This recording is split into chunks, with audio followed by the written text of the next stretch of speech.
সেবা।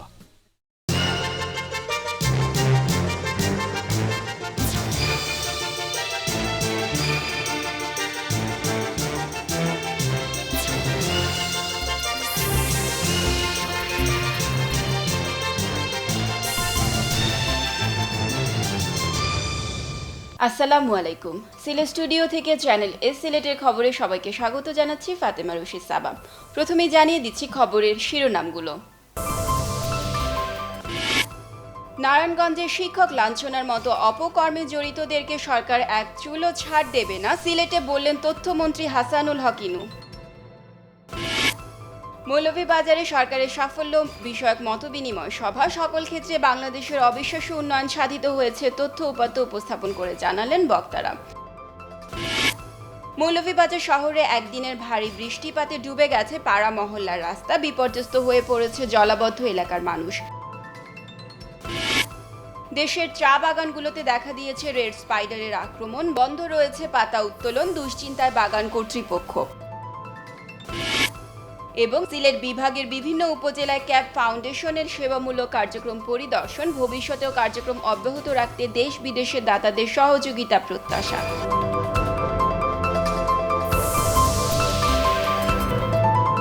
এতক্ষণ শিরোনাম শুনছিলেন, এবারে পুরো খবর। তথ্যমন্ত্রী হাসানুল হক ইনু নারায়ণগঞ্জে শিক্ষক লাঞ্ছনার ঘটনার তীব্র নিন্দা জানিয়ে বলেছেন, যারা এই অপকর্ম করেছে তাদেরকে সরকার এক চুলও ছাড় দেবে না। তিনি আরও বলেন, খালেদা জিয়া জামায়াতে ইসলামী ও রাজাকারদের সঙ্গ না ছাড়া পর্যন্ত গুপ্ত হত্যার জন্য সন্দেহের তালিকায় থাকবেন। বুধবার সকালে সিলেটে হজরত শাহজালাল রহমতুল্লাহি আলাইহির মাজার জিয়ারত শেষে উপস্থিত সাংবাদিকদের তিনি এসব কথা বলেন। বিস্তারিত মোয়াজ্জেম সাজির রিপোর্টে। মঙ্গলবার সন্ধ্যায় তথ্যমন্ত্রী হাসানুল হক ইনু নির্ধারিত সফরে সিলেটে আসার কথা থাকলেও বিরূপ আবহাওয়ায় বিলম্ব হয় তার সফর। বুধবার সকালে সিলেটে পৌঁছে প্রথমে হজরত শাহজালাল রহমতুল্লাহ আলাইহের মাজার জিয়ারত করেন তিনি। এ সময় তথ্যমন্ত্রী হাসানুল হক ইনু নারায়ণগঞ্জে শিক্ষক লাঞ্ছনার ঘটনার তীব্র নিন্দা করে বলেন, যারা আইন নিজের হাতে তুলে নিয়ে এই অপকর্ম করেছে তাদের সরকার এক চুলও ছাড় দেবে না।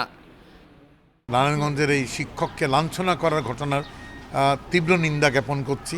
আপনারা নিশ্চিন্ত থাকুন যে সরকার আইন নিজে হাতে তুলে নেওয়া আর কর্মের সঙ্গে যারা অপকর্মের সঙ্গে জড়িত তাদের এক চুল ছাড় দেবে না। মন্ত্রী বলেন, যতক্ষণ পর্যন্ত বেগম খালেদা জিয়া জামাতের সঙ্গে ঐক্যবদ্ধ থাকবেন ততক্ষণ পর্যন্ত সন্দেহের তালিকায় তিনি থাকবেন। মন্ত্রী মাজার জিয়ারত শেষে সিলেট জেলা জাসদের কর্মী সমাবেশে যোগ দেন। এ সময় মন্ত্রী বর্তমান সরকারের উন্নয়নের বিভিন্ন দিক তুলে ধরেন এবং জাসদের সকল নেতাকর্মীকে ঐক্যবদ্ধ হয়ে কাজ করার আহ্বান জানান।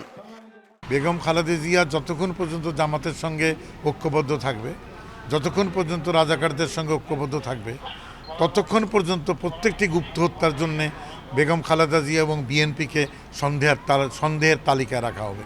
সরকার উৎখাতের জন্য খালেদা জিয়া আগুন যুদ্ধ চালিয়ে অনেক নিরীহ মানুষ হত্যা ও রাষ্ট্রীয় সম্পদ ধ্বংসের পর পরাজিত হয়ে চক্রান্তের রাজনীতি জিয়ে রাখতেই একটা চোখে গুপ্ত হত্যার ঘটনা ঘটাচ্ছে।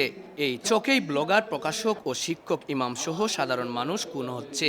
গত 7 বছর থেকে বেগম খালেদা জিয়া সংসদকে অকার্যকর করার চেষ্টা করছেন বলেও মন্তব্য করেন তিনি। আগুন যুদ্ধে পরাজিত হলেন এবং পিছু হটে গেলেন, তখন চক্রান্তের রাজনীতিটাকে জিয়ে রাখার জন্যে আপনি দেখবেন যে এটা ছকে এই গুপ্ত হত্যার ঘটনাগুলো ঘটছে। গত 7 বছর ধরে বেগম খালেদা জিয়া সংসদকে অকার্যকর করার চেষ্টা করেছে, হেফাজতে ইসলাম সহ তেতুল হুজুরদের নিয়ে। তথ্যমন্ত্রী বুধবার সিলেট ডায়াবেটিক হাসপাতাল পরিদর্শন, যুগান্তর স্বজন সমাবেশ, বই পড়া অনুষ্ঠান, জেলা জাসদের সভা, সংস্কৃতিকর্মী ও সাংবাদিকদের সাথে মত বিনিময় সহ একাধিক অনুষ্ঠানে যোগ দেন। Moazzem Saju, Channel S News, Sylhet.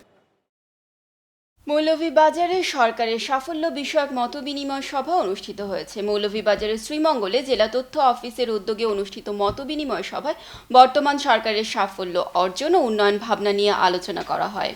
Sreemangal উপজেলা অডিটোরিয়ামে উপজেলা নির্বাহী কর্মকর্তা শহীদুল হকের সভাপতিত্বে মতবিনিময় সভায় প্রধান অতিথি হিসেবে উপস্থিত ছিলেন মৌলভীবাজার 4 আসনের সংসদ সদস্য উপাধ্যক্ষ আব্দুস শহীদ।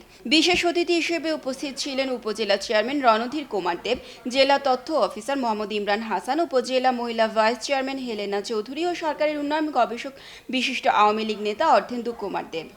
সভায় বক্তারা বলেন, এক কথায় উন্নয়নের কথা বলতে গেলে বলা যায় বাংলাদেশ 2005 সালে ছিল নিম্ন আয়ের দেশ, এখন মধ্যম আয়ের দেশ। দারিদ্র্যের হার ছিল তখন 40.9%, এখন 22.4%। সকল ক্ষেত্রেই বাংলাদেশের অবিশ্বাস্য উন্নয়ন সাধিত হয়েছে। হবিগঞ্জ শহরকে যানজট মুক্ত করতে হবিগঞ্জ পৌরসভা পুলিশ প্রশাসনের সহযোগিতায় চালিয়েছে অবৈধ ইজি বাইক আটক অভিযান। সোমবার সকাল থেকে হবিগঞ্জ পৌর ভবনের সামনে এই অভিযান চালানো হয়। হবিগঞ্জ পৌরসভার পার্কিং ফিসের বিপরীতে দেওয়া নাম্বার প্লেট ব্যতীত ইজি বাইকগুলোকে আটক করা হয়। পৌর কর্তৃপক্ষ জানিয়েছে, হবিগঞ্জ শহরে 1120টি নাম্বার প্লেট পার্কিং ফিসের বিপরীতে ইজি বাইক মালিকদের দেওয়া হয়েছে, কিন্তু এ তালিকার বাইরে নাম্বার প্লেট ব্যতীত অসংখ্য ইজি বাইক চলাচল করার কারণে শহরে যানজট দেখা দিয়েছে। ফলে পৌর পরিষদের সিদ্ধান্তে নাম্বারবিহীন ইজি বাইক আটক অভিযান চলছে। সোমবার প্রায় শতাধিক অবৈধ ইজি বাইক আটক করে পৌর ভবন প্রাঙ্গণে রাখা হয়। এ অভিযান অব্যাহত থাকবে বলে জানিয়েছে পৌর প্রশাসন। একদিনের ভারী বৃষ্টিপাতে মৌলভীবাজার শহরের প্রায় 15টি এলাকায় জলাবদ্ধতা সৃষ্টি হয়েছে। ডুবে গেছে পাড়া মহল্লার রাস্তা। বাসাবাড়িতে পানি ঢুকে পড়ায় চরম বিপাকে পড়েছেন শহরবাসী। বিপর্যস্ত হয়ে পড়েছেন জলাবদ্ধতায় কবলিত এলাকার মানুষ। মঙ্গলবার রাত থেকে বুধবার সকাল পর্যন্ত ভারী বৃষ্টিপাতে মৌলভীবাজার পৌর এলাকার সার্কিট হাউস এলাকা, পূর্ব গির্জাপাড়া, সৈয়ারপুর, মাঝেরহাটি, শেখেরগাঁও, গোবিন্দশ্রী, শান্তিবাগ স্কুল রোড, পুরাতন হাসপাতাল সড়ক সহ 15টি এলাকায় পানি জমে জলাবদ্ধতার সৃষ্টি হয়। তলিয়ে গেছে এসব এলাকার রাস্তা। বাসা বাড়িতে পানি ঢুকে নষ্ট হয়েছে আসবাবপত্র। হঠাৎ জলাবদ্ধতার কারণে জনজীবন বিপর্যস্ত হয়ে পড়েছে। এই অবস্থার জন্য শহরের পানি নিষ্কাশনের একমাত্র পথ কোদালিছড়া দখল এবং অপরিকল্পিত ড্রেনেজ ব্যবস্থাকে দায়ী করছেন ভুক্তভোগীরা। রিচ এইড ট্রাস্ট ইউকের উদ্যোগে বিনামূল্যে চক্ষু সেবা প্রদান করা হয়েছে। সোমবার ফেঞ্চুগঞ্জ উপজেলার মানিককোনা হাওরতলা মাদ্রাসায় এই চক্ষু সেবা প্রদান অনুষ্ঠান অনুষ্ঠিত হয়। গোলাপগঞ্জ ও ফেঞ্চুগঞ্জের প্রত্যন্ত অঞ্চলের গরিব ও অসহায়দের এই সেবা প্রদান করা হয়। এ উপলক্ষে আয়োজিত অনুষ্ঠানে বক্তারা বলেন, সমাজে অসহায় ও আর্তপীড়িত মানুষের কল্যাণে কাজ করার মধ্যে রয়েছে পরম তৃপ্তি। সৃষ্টিকর্তাকে ভালোবাসতে হলে তার সৃষ্ট জীবকে ভালোবাসতে হবে। মানুষের সেবার মাধ্যমে আল্লাহর সন্তুষ্টি অর্জন করা সম্ভব।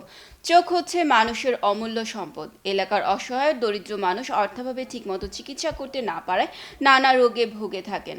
রিচ এইড ট্রাস্ট ইউকে সবসময় এসব অসহায় মানুষের পাশে দাঁড়াবে, এমনটাই প্রত্যাশা করেন উপস্থিত অতিথিবৃন্দ।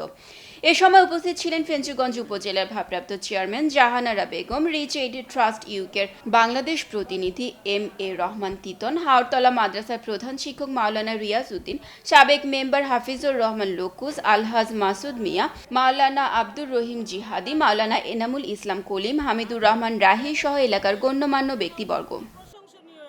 যারা এইখানে আসিয়া সেবা পাইতেছেন তাহারা যেন যাদের উদ্যোগে এই সেবা দিতেছেন তাদের জন্য আপনারা দোয়া করিবেন।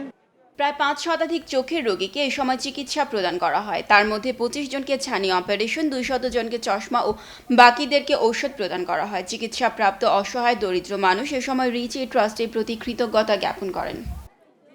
আমরা খবর পাই আইছি চকুর ডাক্তারের কাছে, চকুর চশমা দিয়েছেন, টাকা উকা লাগছে, নতুন থাকি যারা দিয়েছেন টাকা পয়সা লাগছে না, তারা লাগে আমরা দোয়া করতাম। আমি তারার কাছে ডাক্তার সাহেবের কাছে চশমা এখন পাইছি, পাই এখন দেখি আর আল্লাহ আবার তারার ভালো করুক, আর যারা দিয়েছেন এর লাগে দোয়া করি। আর আমার জন্য সম্ভব নয় যে 2000 টাকা দিয়ে চশমা জোড়া আনতাম। আমি যে গরিবে পাইছি কি ওখানে আল্লাহর কাছে লাখ লাখ শুকরিয়া।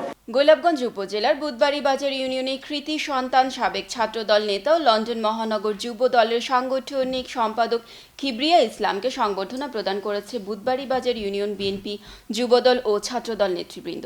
মঙ্গলবার বুধবাড়িবাজার ইউনিয়নের চন্দরপুর এলাকায় একটি কমিউনিটি সেন্টারে তাকে এ সংবর্ধনা প্রদান করা হয়। সংবর্ধনা অনুষ্ঠানে প্রধান অতিথির বক্তব্যে সিলেট জেলা বিএনপি সাংগঠনিক সম্পাদক ও সাবেক জেলা ছাত্রদলের সভাপতি ইমরান আহমদ চৌধুরী বলেন, সরকারের পায়ের নিচে এখন আর মাটি নেই। সর্বক্ষেত্রে সরকার দুর্নীতিতে জড়িয়ে দেশকে রসাতলে নিয়ে যাচ্ছে। তিনি বলেন, ব্যাংক লুট, মানুষ হত্যা আর গুম করে বেশিদিন ক্ষমতায় টিকে থাকা যায় না। তিনি সরকারকে অসৎ পন্থা অবলম্বন না করে জনগণের কাতারে দাঁড়িয়ে মানুষের কষ্ট উপলব্ধি করার আহ্বান জানান।